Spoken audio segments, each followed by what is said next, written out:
Nightwing, issue 85. Tom Taylor writing with Robbie Rodriguez on the art. Obviously, the end of the last issue was the clock tower exploding. Blowing up. And Nightwing and Babs and Tim are absolutely horrified. They think the Batgirls are dead. So they're so relieved when they hear them over the walkie-talkies that they hug them intently when they see them. They're like, no, we're just chilling. So it's like, okay, and this is the thing. So having read Batman, there's we won't talk about it yet, but they show up, like this team of characters shows up in Batman as if they've just pulled off a plan, and I'm like, oh, I feel like we're going to find out about that. You know what? We often complain about there being too many editor's notes.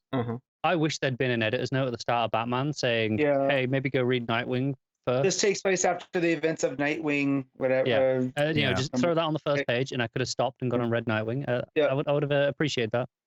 Yeah. So okay, what do we do then? Right, so the magistrate's base, this floating base they've got in the sky. We have to get up there. Do we hijack some drones? Do we fly up in some ships? They'll shoot us out the sky.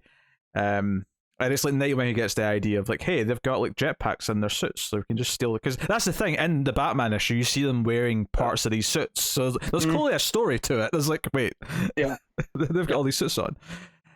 So yeah, so they mug some magistrate soldiers, crack some jokes about that. Steph saying that we need to incorporate jetpacks into our suits more was such a Tom Taylor moment. That was a fun line.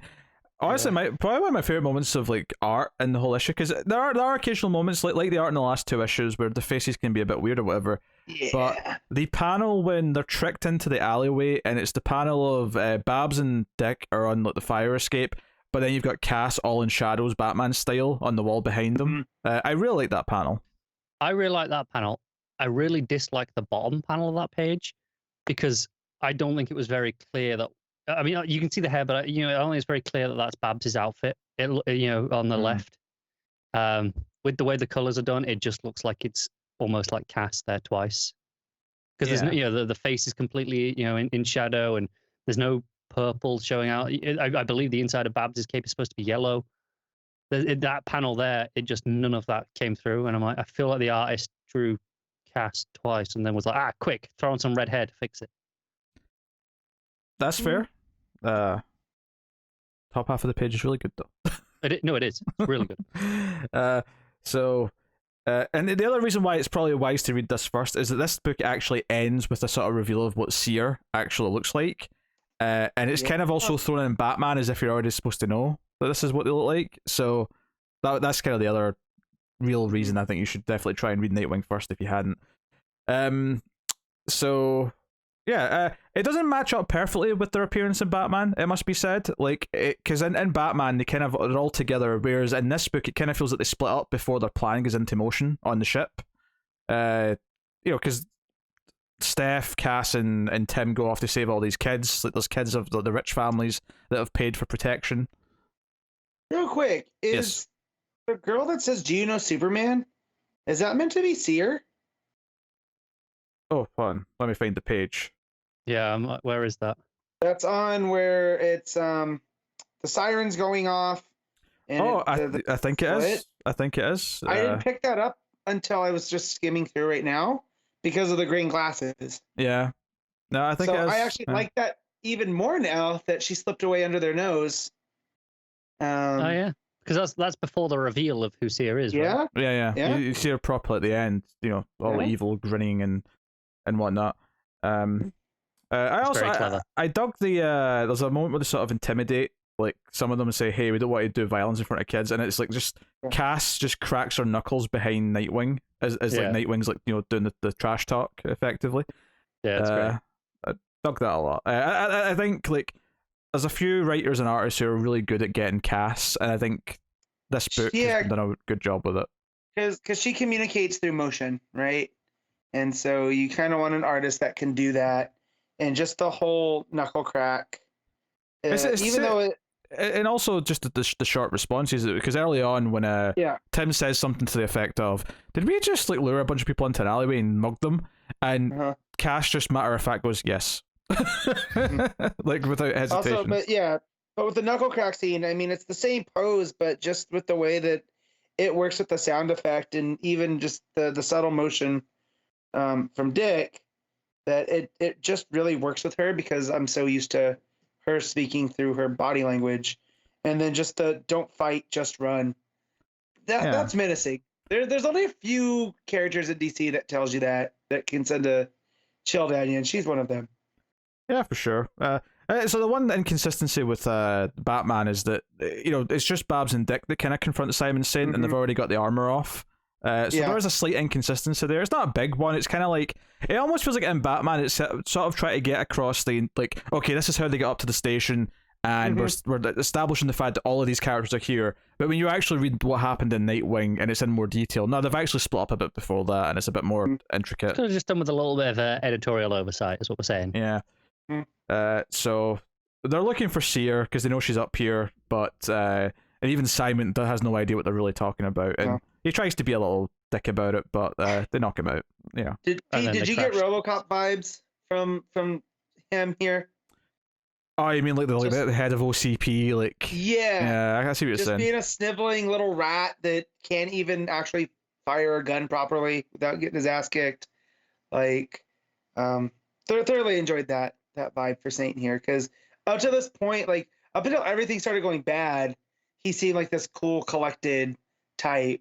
But I guess that was just a show, and so it's fun to see him unravel. Yeah, between this and Batman, because Batman opens literally with him freaking out and be like, we have to like arrest someone quickly to make it look strong again. Come on. So yeah, it was definitely a week of Simon Saint looking like the sleazy little dick that he is. Yeah. So pointy Bab's face again, much like the end of last issue. Happens here. Just before Nightwing presses the button, you get that weird side-on shot, and her face looks really pointy. Yeah. So, not a huge deal, but hey, it is what it is. Of course, I can't gloss over some of the follow up to the kiss earlier on. Like, I think it's Tim's being weird and saying like, "Oh, do you two want to like do this part of the plan alone?" It's like, why do I do that one? Well, because they kissed. Like, oh, finally! And Steph's like all excited, Yeah. Even Cass has a little like dig about it. Yeah. It's kind of sweet. It follows up as well in the Batgirl's backup in the Batman book, which we'll get to. But I liked, again, so that editorial, everything feels like it's it's together. It all feels tight and connected. So that's neat. Yeah, it just ends with like who Seer really is, and it's the girl with the green glasses. To be continued in Batgirl's issue 1. Weirdly, they didn't tell us that there was any continuation of this in Batman, which I'd have said there kind of is in a think with the backup. Well, I think the weird thing about it is that it isn't in the sense that the Batgirl's backup just kind of leaves you in the same place as this does, which is Seer's going to be the main villain in Batgirl's, and this is who it is. And I think, in this like 3-part mini, there's not been a lot of Cass and Steph, but there's been a little bit of them. There's been a lot of Babs, so I mean, it's done a kind of a good job saying, hey, you like these 3 characters? There's going to be a book that's about to start. Yeah.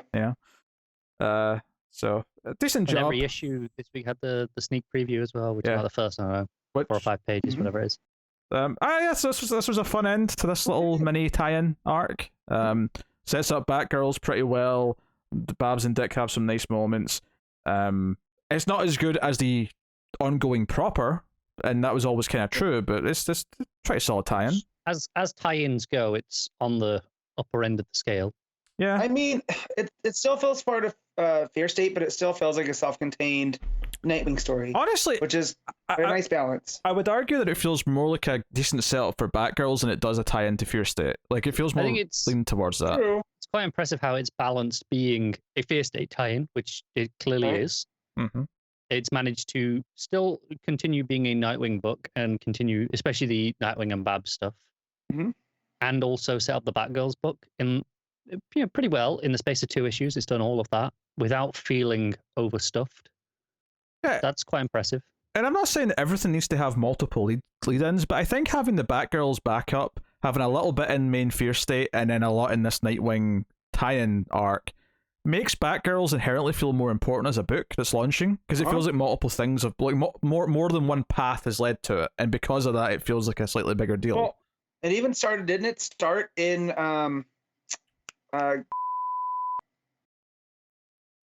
in that Batgirl story. That's where we got the first taste of Seer. Do you mean in Urban Legends? No, I'm sorry. Urban Legends. Good lord, where'd that come from? Is that even a book? Is that ever No. been a book? I mean, I don't think All so. right, delete that. Delete that. That's part of my pitch to DC later.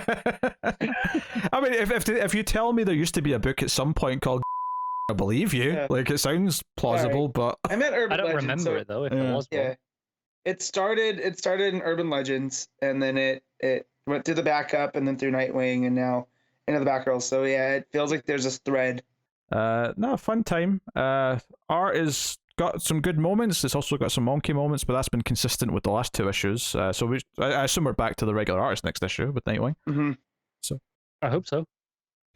So Matt, what are you giving Nightwing issue 85? I'm gonna give this one a 7.5. Connor. Yeah, I'm going to agree with the 7.5. Damn it! Yeah, I'm going to make it a trio of 7.5. I hate it when we line up. Hey, it's pretty damn good, but it's I'm not going to call it great because it's very very good at what it's doing, but it's not lighting any fires under us. So.